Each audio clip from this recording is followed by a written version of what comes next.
Welcome back to the channel. So in today's video I'm going to talk about 3 mistakes that were ruining my photography, both in terms of my enjoyment and creativity. So these are habits that I fell into without even realising it.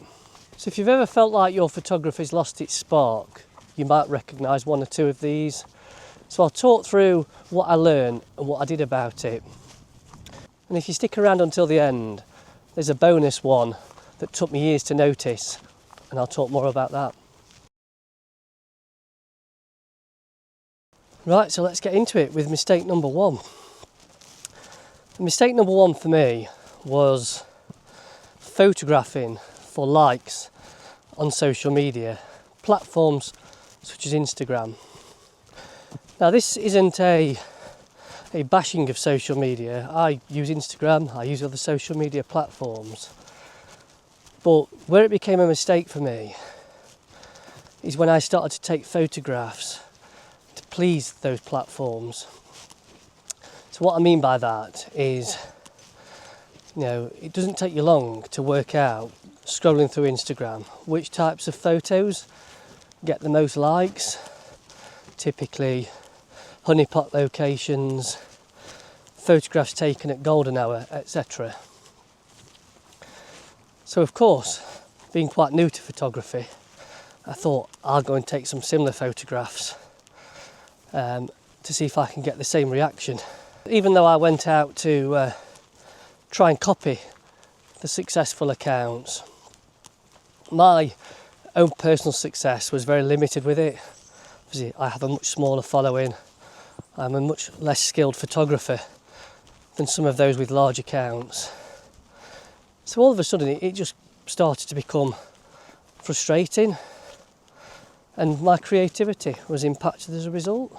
Thankfully, I think the penny dropped quite quickly that there was no future in that approach, particularly if I wanted to go out and take more and more photographs. So I very quickly moved away from trying to copy others and create my own body of work, accepting that a lot of the types of things I like to photograph are not Instagrammable and therefore are not going to get anywhere near the same volume of likes as more Instagrammable photos would. Do I care? No, not anymore. I think once you start photographing for yourself, ultimately that can only help your mindset, help you want to go out and take more photographs, help your creativity and enjoy this hobby, which is what it's all about.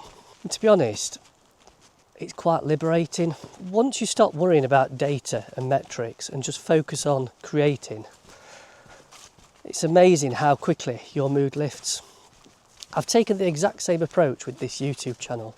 Some people will like these videos, some people won't. Some people will watch them, some people will switch off. You know what? That's life. That's the way the creative process works. I think one thing that I've come to realise though is there'll always be somebody out there that enjoys looking at the photos that you take, even if that's just your parents. But in all seriousness, as long as you enjoy the photos you take, that's all that matters. That's what will keep you going out with your camera more and more. So mistake number 2 is I used to compare my own work to others. I suppose it's kind of linked in a way to mistake number 1, because typically social media is where we see other people's work. But what I personally found is, rather than taking inspiration from people initially, just comparing my work to others, just kind of questioned my own capability as a photographer. I think once you start to actually break it down though and look at it logically, you start to realise that actually what you're comparing yourself with is more often than not is other people's best work that they want to share online. I mean, I'm happy to share all sorts of stuff that I take, but most people they use their social media as a portfolio of their best work. So inevitably, if you're looking at someone's best work that they've probably created over many, many years, what you're producing on a regular basis is always going to kind of compare less favourably. So obviously it's easy to say, stop comparing yourself to others. Actually doing that is a lot more difficult.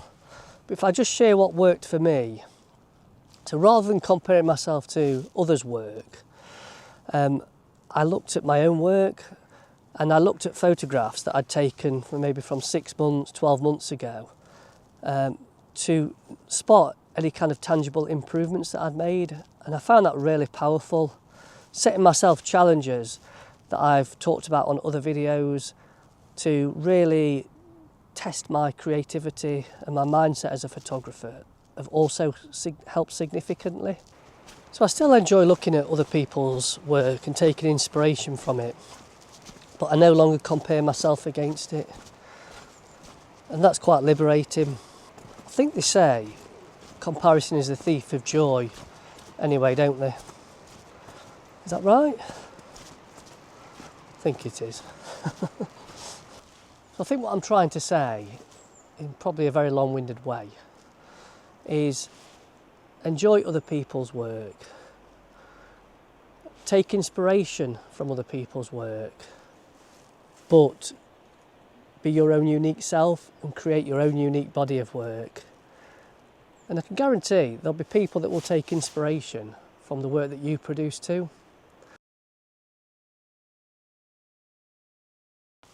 So mistake number 3 is that I only ever used to go out and photograph in golden hour light, and I'd actively avoid using the camera in conditions like today, for example, where it's quite flat. But all that happened by just limiting myself to golden hour light is I very rarely went out, because we very rarely had the good light on the days I was available to go and photograph. And I just found it really limited my creativity. I think there's a saying, isn't there, that anything looks good in good light. And I think there's some truth in that.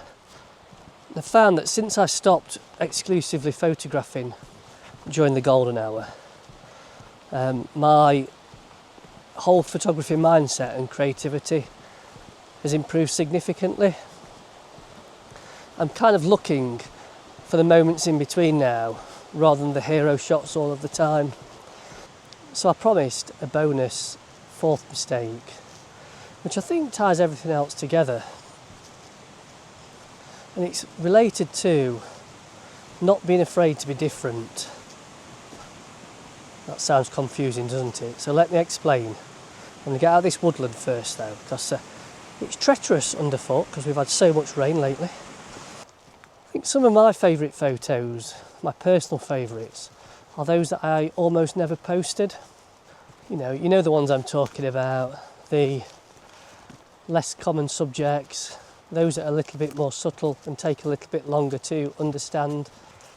But for me, it's often the photos that we think don't fit in. They're the ones that actually say something.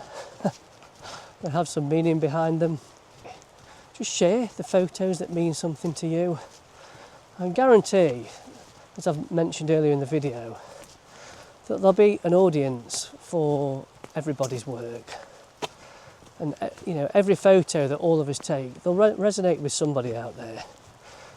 And for me, any image I take, if it compels somebody to want to comment on it and tell me how it resonated with them and why, that means more to me than thousands and thousands of likes on social media. So if there's some mistakes that I've not covered today that you've made that have held your photography back in the past, why don't you share them in the video comments below? I'd love to hear what they are and how you overcame them. Okay, I think that's it for today. So in the next video, we'll get back to doing some actual photography. I've taken a few photos today that you may have seen as we've been going through the video, We'll actually get back next week to a proper photography video. Okay, well thank you for watching this one. As always, it's much appreciated. I'll see you on the next one. Bye for now.